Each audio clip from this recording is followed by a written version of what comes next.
Merci. Son Excellence, Monsieur le Président. Monsieur le ministre Zico, comment allez-vous? Fort bien et vous-même? Très bien. Je vous présente Digata, vous le connaissez. Oui, il a servi pour l'ancien régime, maintenant il s'est remis un peu en place. Comment ça va? Toutes mes félicitations, bien sûr, pour votre accession au pouvoir dans ce pays que nous aimons tant, vous le savez. Merci beaucoup. Vous avez bien sûr tout notre soutien, ainsi que celui de nos institutions financières. À ce propos, je suis porteur d'un message. Je viens vous dire que nous avons l'intention de vous faire don d'une somme importante pour vous aider à sortir de la crise que votre pays traverse actuellement, qui donne aux pauvres prêt à Dieu, dit-on, mais tout de même un peu de bonne gestion. Hein. J'espère que vous n'imiterez pas vos prédécesseurs, parce que la somme que nous avons l'intention de vous donner est assez exceptionnelle, il faut le dire. Merci beaucoup, merci. Ça Bien fait toujours plaisir de savoir que de l'autre côté de la Méditerranée, nous avons des amis, des partenaires prêts à nous aider. Hein. Mais voyez-vous, nous venons à peine de nous installer. Nous devons encore mettre un certain nombre de choses en place. Donc pour l'instant, nous n'en avons pas besoin. Mais merci beaucoup, hein. Nous reviendrons vers vous au moment opportun pour vous le demander. Je ne vous comprends pas, Monsieur le Président. Excusez-moi de vous le dire, mais si, vous en avez besoin. Votre pays a des dettes à rembourser. Et comment comptez-vous lancer votre économie? Mais, monsieur Zico, l'homme ne vivra pas que de dettes. Non. Mais de produits de son travail, de son sol, de son sous-sol. D'accord. Écoutez, votre montant sera le mien, d'accord? Nous sommes 100% derrière vous. Intéressant. Acceptez l'argent, hein, c'est ce que vous avez de mieux à faire. Donc, vous pouvez encore augmenter le plafond. Ah, bien sûr, bien sûr. Très intéressant. Dites-moi, monsieur Zico, j'ai suivi aux informations que votre pays traverse une crise économique. Oui. Et même que vous avez soumis votre population à des mesures d'austérité. Votre gouvernement a même eu du mal à boucler le budget pour l'année à venir. Il vous manquait encore quoi? 4 milliards, si je ne me trompe pas. Alors dites-moi un peu. Comment expliquer ce désir si ardent de vouloir nous aider? Nous aimez-vous plus que votre propre population? Je ne crois pas. Alors, ça cache quoi tout ça? Cela me fait penser à une expression, je ne sais pas, latine ou grecque qui dit « Timeo danao nekdona ferentes ». Je crains le grec quand il offre des cadeaux. Si ça ne vous dérange pas, on gardera les citations latines pour plus tard. D'accord. Monsieur Zico, oui. D'homme à homme, ok? Il n'y a pas à parler d'une manière voilée. Vous et moi savons que cet argent-là, c'est des dettes que vous nous donnez. Ce ne sont pas des dons, d'accord? Eh bien, sachez qu'à partir de maintenant, je refuse de m'endetter. Le poids de cette dette nous écrase déjà.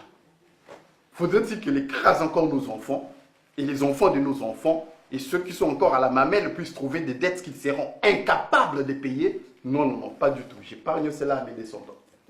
Bon, concrètement, ce que je vous propose là, c'est d'épargner, puisque vous parlez d'eux, une mort certaine à vos descendants et à vous-même d'ailleurs. Je suis d'accord avec vous. Il faut épargner, éviter la mort certaine. Oui. Mais ce n'est pas en nous endettant que nous y arriverons.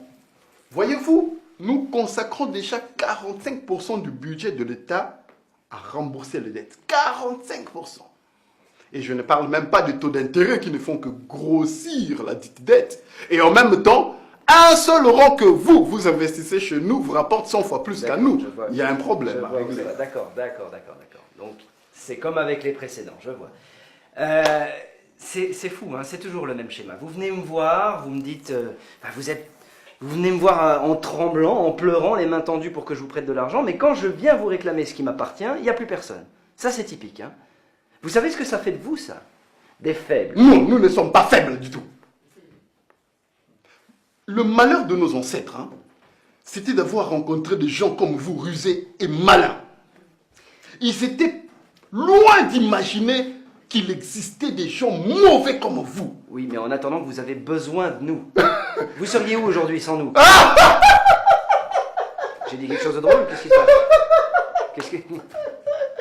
Monsieur Zico, voyons. Hein? L'histoire de mon pays n'a pas commencé avec votre arrivée sur nos terres, voyons.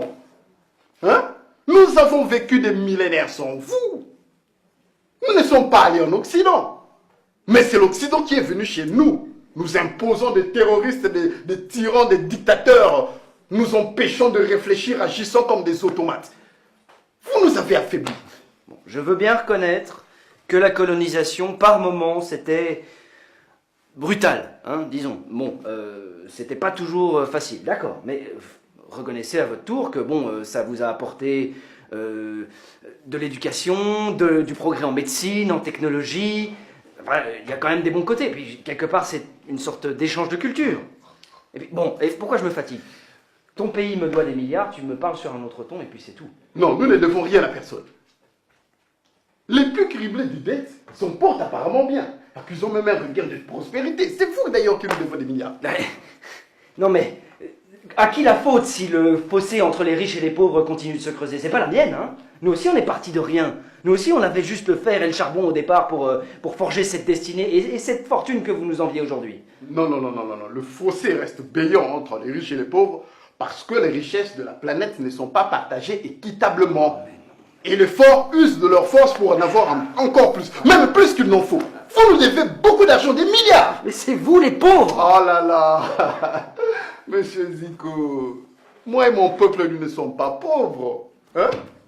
D'après vos institutions là, internationales, vous avez fixé le seuil de la pauvreté à $1 le jour. Nous arrivons à peine à $110 l'année. Nous mangeons mal. Nous vivons mal. Nous dormons mal. Non, nous ne sommes pas encore pauvres. Et ça, c'est grâce à vous. D'ailleurs, pourquoi je me fatigue? Je pris ma décision. Je ne paierai plus cette dette. Voilà. Je rêve. C'est le comble de l'ingratitude. On est où, là? Pincez-moi, c'est pas possible. Est-ce que tu as oublié tout ce qu'on a fait pour vous? On a soigné la blénorragie chronique de vos pygmées. Et on continue à le faire d'ailleurs, on a pansé les blessures de vos guerres tribales interminables à croire que vous faites que ça de vos journées. On a pris le temps, et ça a pris le temps, hein, de vous apprendre à lire et à écrire. Si vous nous avez appris à lire et à écrire, c'était pour mieux nous commander. Et nos guerres tribales, c'est vous qui les provoquez? Après nous avoir armés également, nous ne fabriquons pas les armes. Vous nous armez suffisamment pour combattre, mais jamais suffisamment pour l'emporter. Quant à nos gonocoques, si vous les avez soignés, c'était pour que nous ayons la force de travailler pour vous. Et à chaque fois que vous n'avez plus besoin de nous, vous nous jetez comme des condoms usagés. Bon, on va changer de ton, tout de suite. Hein. Souviens-toi de ce qui est arrivé aux autres dirigeants de ton continent après qu'ils nous aient un petit peu trop titillés. Hein. Tu vois le chef du village voisin, hein? Il nous a défiés, et tout de suite après, il a été renversé par celui qu'il venait tout juste de battre démocratiquement aux urnes. Tu vois ce que je veux dire? Et le vieux de la 13e case, là, hein?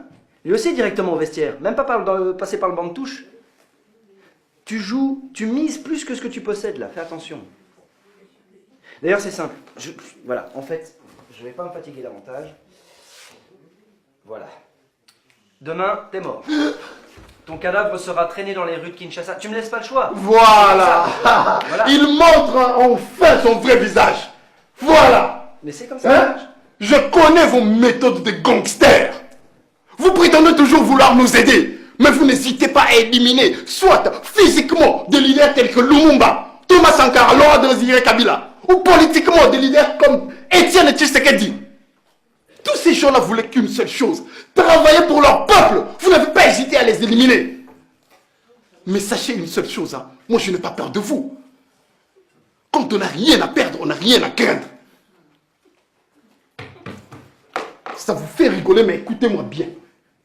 L'histoire de mon pays n'a pas commencé avec vous. Nous la continuerons sans vous s'il le faut. C'est qu'il monte sur ses grands chevaux, s'il n'est pas mignon. Hein? Tu sais à qui il me fait penser? Il me fait penser à ces oncles sorciers qui font toutes sortes de pratiques occultes pour que les membres de leur famille, les neveux, les nièces, les frères et sœurs dépendent tous d'eux. Vous êtes un oncle sorcier. Moi, je sers mon pays.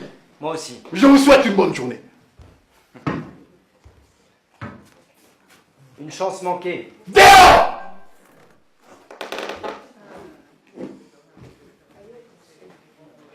Non mais c'est incroyable! Tu vois comment il me parle? Hein? Tu vois comment il parle? Oserait-il parler ainsi à Donald Trump? Hein? Ou à Angela Merkel ou à Emmanuel Macron ou je ne sais qui? Hein? Il croit que je suis arrivé au pouvoir grâce à lui ou quoi? Non, non, non, non, non, non, non, je ne lui dois rien. C'est grâce à mon peuple que je suis arrivé au pouvoir. Tu ne me connais pas. Tu veux le faire zigouiller. Je n'arrive pas à croire que vous ayez refusé l'argent qui nous a proposé. Dis, tu vas pas te mettre toi aussi. Ce ne sont pas des cadeaux. Tu crois que c'est un Père Noël ou quoi? Hein? C'est des dettes qu'ils nous donnent. Ça pourra toujours nous aider.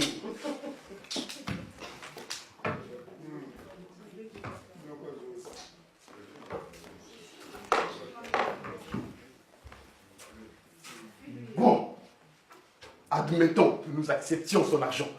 Comment allons-nous rembourser? Nous ne produisons encore rien. Ça a des échéances de 25 à 50 ans. Avant qu'on en arrive, nous serons déjà 6 pieds sous terre. Ah! Mais ce sont nos Ils se enfants. débrouilleront. Ah! Nous avons trouvé des dettes et ils les trouveront. Mais c'est... Je rêve ou quoi? Je n'arrive pas à comprendre. Tu dis toi-même que nous ne produisons rien et tu refuses cet argent juste pour orgueil. Je ne te permets pas de me parler ainsi.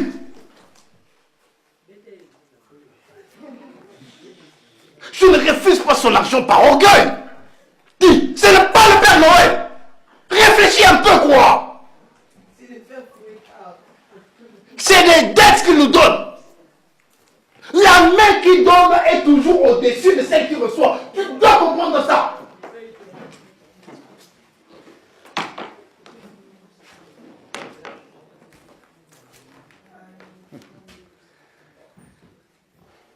Ce Cocolo est un homme dangereux. Faut que je me trouve un interlocuteur plus raisonnable.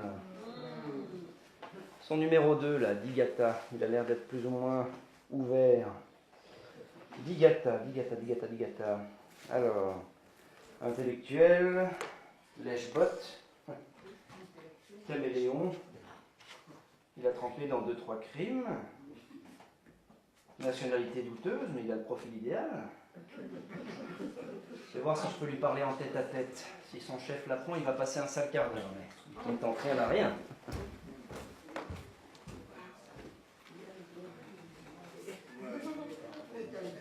Il paraît que vous voulez me parler. Absolument. J'ai une excellente nouvelle à t'annoncer. Tous mes collaborateurs et moi-même avons décidé d'effacer complètement la dette et de vous prêter à nouveau. Ah bon? Oui. Seulement, il va falloir pour ça mettre quelqu'un d'autre à la tête de votre pays. Et nous avons tout de suite pensé à toi. Moi? Oui, Vous plaisantez, monsieur Zico. jamais. Nous avons déjà un président Kokolo, c'est lui le chef. C'est avec lui que vous devez travailler. Il est plus clairvoyant que nous tous. La clairvoyance ne fait rien à l'affaire. Hein. Un aveugle arrive plus promptement sur un chemin plat qu'un voyant sur un chemin escarpé. Gros français, hein? Mais moi, je n'ai pas fait des études. Ça n'a aucune importance. Nous te donnerons le titre de docteur. Moi, docteur! Docteur Digata. Docteur! Alors bien sûr, tu as tout notre soutien ainsi que celui de nos institutions financières. Hein. Alors, la première chose que je te conseille de faire, c'est d'ouvrir un compte en banque chez nous. Tu sais comment on fait? Je ne sais pas faire. Bon, c'est pas grave. Je remplirai les papiers pour toi, tu n'auras qu'à signer en bas. Tu sais écrire ton nom? Un peu. Bon, ça y est. Ensuite, deuxième chose, toujours dans le même ordre d'idée, il faut que tu ouvres des comptes offshore. Tu sais ce que c'est? Non, bon, c'est des comptes en banque, mais comment dire, sur des îles, sur les îles Caïmans, les... Crocodile, varan. sur des îles. Bref, tu verras, c'est très pratique, ça sert à tout et on est tranquille avec ça. Regarde. Tu parles à un expert, je sais ce que je dis. Tu as vraiment le charisme d'un leader. Hein. Ah, je le vois tout de suite. J'ai de l'expérience. Parce que, regarde, Cocolo, là, franchement, à quoi ça ressemble hein? Il est petit, il est voûté, il a besoin d'une canne pour marcher, c'est pas possible. Et ce qui m'étonne le plus, c'est la manière qu'il a de te parler. C'est pas possible. Mais si je me trompe pas, c'est un Nzango et toi t'es un Massano. Un vrai. Ah, j'en étais sûr. Allez, approuve-le. Tu peux pas le laisser te parler comme ça éternellement, c'est pas possible. Tu sais quoi, j'ai quelque chose pour toi. Regarde ça. Regarde ça. Parfait, on dirait que ça a été fait sur mesure. D'ici très peu de temps, on aura complètement oublié le roi Léopold et on ne parlera plus que du roi Léopard. C'est bien. Seulement voilà, il reste une petite condition à remplir. Laquelle? Nous pensons qu'il serait préférable de se débarrasser complètement de Cocolo. Et qui est? Pas lui, il est comme mon père. Pour devenir un homme, un jeune homme doit tuer son père. Hein. Les plus grandes décisions nécessitent les plus grands sacrifices. Pour l'amour de Dieu, pas lui. Eh bien, Dieu a tellement aimé les hommes et la terre qu'il leur a sacrifié son Fils unique.